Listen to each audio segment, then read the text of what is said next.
5 days after the ground tore open beneath Kumamoto Prefecture, the search is over, and the recovery has only just started. As of Sunday, the confirmed death toll from the magnitude 7.1 earthquake stands at 36, after authorities concluded their search of the collapsed Aeon Mall in Kashima without finding any additional victims. But the number that's actually defining daily life in Kumamoto right now isn't the death toll. It's 69,400.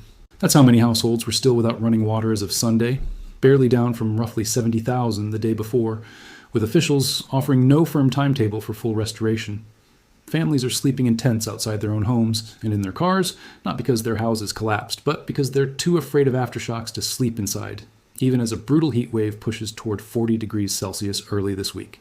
Major automakers and one of the world's most important semiconductor manufacturers have halted production across the region.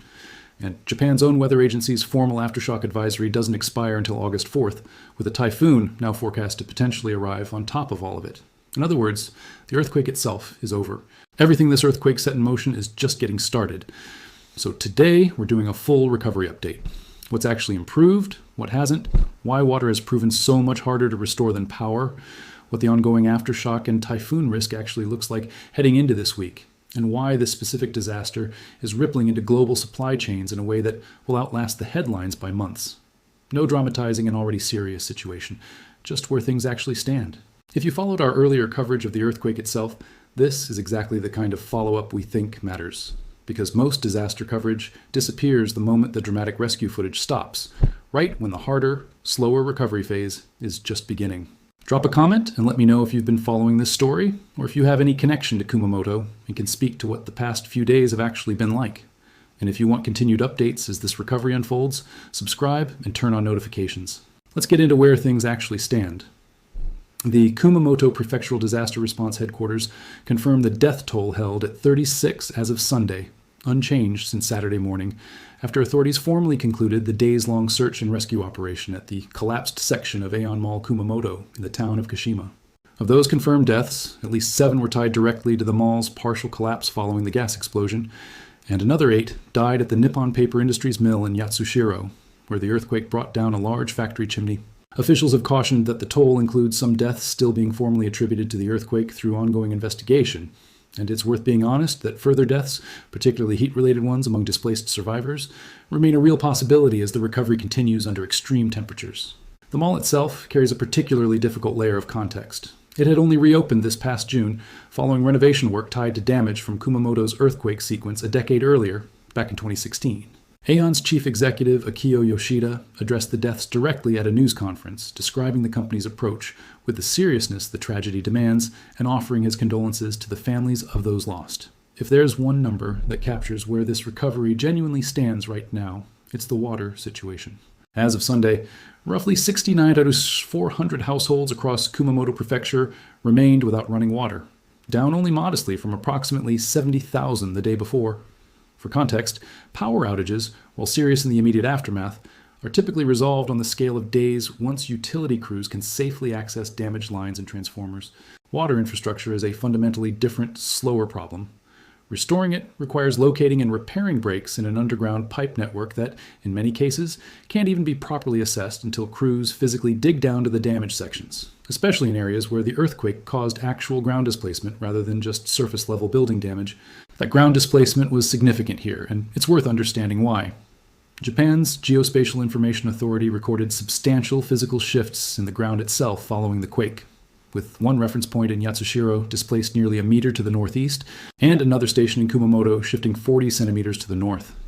Surface ruptures, meaning visible cracks and offsets in the ground surface itself, caused directly by the fault slipping, were also documented in the affected area. When the ground itself has physically moved by that much, underground water and sewer infrastructure doesn't just get shaken. It can be sheared, offset, or crushed at multiple points along its length, turning what might otherwise be a straightforward repair job into a far more extensive reconstruction effort. That's exactly why officials have been unable to offer residents a firm restoration timeline. And it's exactly why water, not power, not even road access, has become the defining daily hardship for tens of thousands of households 5 days after the earthquake itself. Layered directly on top of that water crisis is a genuinely dangerous heat wave. Temperatures in the affected region were expected to reach 35 degrees Celsius or higher over the weekend, with forecasts pointing to highs around 40 degrees Celsius or 104 Fahrenheit as this week begins. That combination, extreme heat plus no reliable running water plus for many households, no working air conditioning due to ongoing power issues, is exactly the kind of secondary hazard that can quietly drive up a disaster's casualty count well after the initial emergency has passed.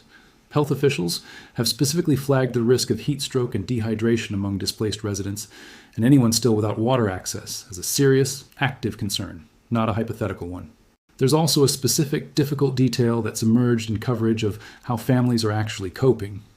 Some residents, including families with young children, have described eating meals in tents pitched directly outside their own homes, not because their houses are unsafe to enter, but because ongoing aftershock anxiety has made them unwilling to sleep indoors, even while a heat wave makes the choice to shelter outside its own kind of health gamble.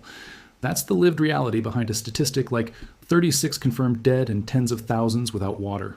Families making genuinely difficult trade-offs between two different kinds of risk night after night, 5 days into this recovery. Here's an important and genuinely somewhat reassuring update on the aftershock situation we covered in detail right after the earthquake struck. The Japan Meteorological Agency's formal advisory warned that the 2 to 3 days immediately following the main shock, meaning July 30th and 31st, carried the highest risk of a second, potentially larger earthquake, directly citing the 2016 Kumamoto sequence as precedent, where an initial strong quake was followed 28 hours later by an even larger one. That specific, highest risk window has now passed without a repeat of that scenario. More than 259 aftershocks have been recorded since the main shock, including 3 that themselves reached a significant intensity of 5 lower on Japan's seismic scale, but nothing approaching the main shock's own magnitude has followed. That said, JMA's broader advisory window remains active and doesn't formally expire until around August 4th, roughly a full week after the initial earthquake, meaning residents and authorities are still operating under a period of elevated caution, even though the single highest risk window has now safely passed. This is worth understanding as good, genuinely positive news within an otherwise difficult update. The specific worst-case scenario forecasters were most concerned about in the immediate aftermath did not materialize. Just as the earthquake's most acute seismic risk window has started to ease, a new hazard has entered the picture. Japan's Ministry of Land, Infrastructure, Transport, and Tourism has flagged the possibility that a typhoon, tracked as the season's 13th named storm, could affect the region as soon as next week. In direct response, Japanese authorities have already lowered landslide warning thresholds specifically across the earthquake-affected municipalities, meaning it will now take meaningfully less rainfall than normal to trigger a landslide warning in these areas. 15 municipalities that recorded the most severe shaking, including Uki, Hikawa, Kumamoto City, Western Yatsushiro, Uto, Misato, Mashiki, Kashima, and Kosa, have had their thresholds lowered to 70% of normal, with an additional 11 municipalities across Kumamoto, Nagasaki, and Kagoshima prefectures adjusted to 80% of normal. The mechanism behind this precaution is straightforward and directly connects back to the earthquake itself. Severe shaking can destabilize slopes and hillsides that would otherwise safely handle a normal amount of rainfall, effectively lowering the threshold at which the ground gives way. Layering a typhoon's rainfall on top of ground that's already been shaken loose by a magnitude 7.1 earthquake is exactly the kind of compounding disaster scenario Japanese authorities are now actively planning around, rather than treating the earthquake and any approaching storm as two separate, unrelated hazards. On the infrastructure side, recovery has been uneven. Aso Kumamoto Airport has remained operational throughout, but the Kyushu Shinkansen, the region's high-speed rail backbone, remains cut off south of Kumamoto City with no announced restart date, a significant disruption for both regional travel and the broader logistics networks that rely on it. As of the most recent reporting, roughly 110.8 kilometers of expressway remained closed across the affected region, and approximately 10,000 people remained in emergency shelters, down from higher figures in the initial days after the quake, but still representing a substantial displaced population 5 days on. This is the part of the story that genuinely justifies calling this recovery a beginning rather than an ending, because the earthquake's economic consequences are only starting to play out, and they extend well beyond Kyushu itself. Kumamoto and the broader Kyushu region have become one of Japan's most important manufacturing hubs over the past decade, particularly for semiconductors and automobiles, and this earthquake struck directly at the heart of that industrial base. Taiwan Semiconductor Manufacturing Company, TSMC, operates its main Japanese production hub, known as JASP, in Kikuyo, within the earthquake-affected area. The facility registered upper level 5 shaking on Japan's intensity scale, and staff evacuated immediately following the quake. Post-quake inspections have since confirmed the structure itself remained safe, and the facility has resumed operations, but The disruption itself, however brief, underscores just how directly this earthquake struck one of the most consequential nodes in the global semiconductor supply chain. Sony has gone further, indefinitely halting operations at its own semiconductor plant in the same Kikuyo area, while Renesas Electronics and Tokyo Electron have both reported halted operations or equipment damage at their respective Kumamoto facilities. On the automotive side, Toyota suspended operations at 3 plants in neighboring Fukuoka Prefecture from July 29th through the 31st, citing both logistical disruption and concerns about the condition of its regional suppliers, many of whom are based directly in the earthquake zone. Honda also halted production at facilities in the affected region. Japan's Chief Cabinet Secretary Minoru Kihara addressed the economic dimension directly, saying it remains too early to estimate the full impact on the broader economy, and identifying the government's immediate priority as restoring critical infrastructure, specifically naming ports and other key facilities essential to getting the region's industrial base back online. That's a notably candid acknowledgement from a senior government official. The human recovery effort, water, shelter, aftershock safety, is unfolding in parallel with a genuinely uncertain economic recovery process that officials themselves aren't yet able to fully quantify. It's worth being precise about what a beginning actually means here, because it would be easy to read that phrase as implying something ominous is still coming, and that's not the intended framing. The earthquake itself, the sudden violent single event, is over.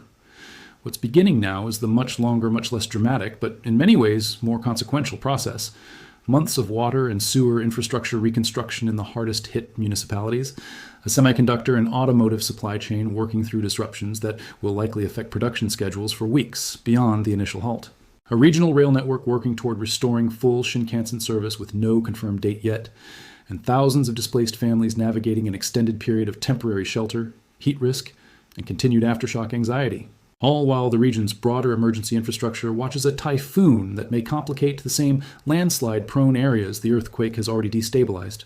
This is, in many ways, the least visually dramatic phase of any major disaster, and also historically the phase that separates well from poorly resourced disaster recoveries. The 2016 Kumamoto earthquake sequence, the direct historical parallel authorities have referenced throughout this event, took years to fully recover from in terms of housing reconstruction and economic normalization, even though the most visually dramatic rescue and emergency phase concluded within its first couple of weeks. There's no reason to expect this recovery to move meaningfully faster, given the scale of water infrastructure damage and the breadth of industrial disruption already documented.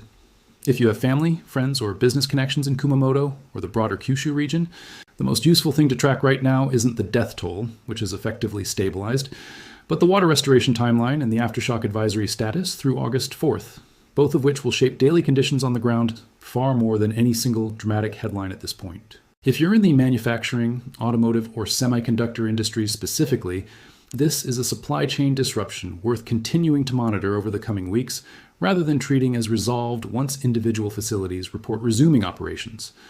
Since supplier-level disruptions, the kind Toyota specifically cited in its own plant suspensions, often take longer to fully resolve than the headline facility reopening suggest. If you're planning travel to Japan in the coming weeks, Kumamoto, Aso, and Yatsushiro specifically remain areas to avoid or plan around carefully, while Fukuoka remains accessible with some rework needed around the ongoing Shinkansen suspension, and Tokyo, Osaka, Kyoto, and Okinawa continue operating entirely normally, unaffected by this event. Over the coming week, the specific things worth watching are whether the water restoration timeline in Kumamoto begins accelerating now that the active search and rescue phase has concluded and resources can be more fully redirected toward infrastructure repair, whether the approaching typhoon actually tracks toward the earthquake-affected region, and what rainfall totals it produces against those newly lowered landslide thresholds, and whether JMA's aftershock advisory expires cleanly on August 4th without further significant seismic activity, closing out the specific historical parallel to 2016 that's shaped so much of the caution around this event.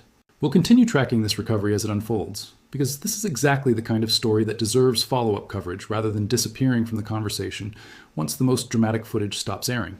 If you want those updates as they come, subscribing and turning on notifications is the best way to stay with this story through what's genuinely still an early stage of a much longer recovery.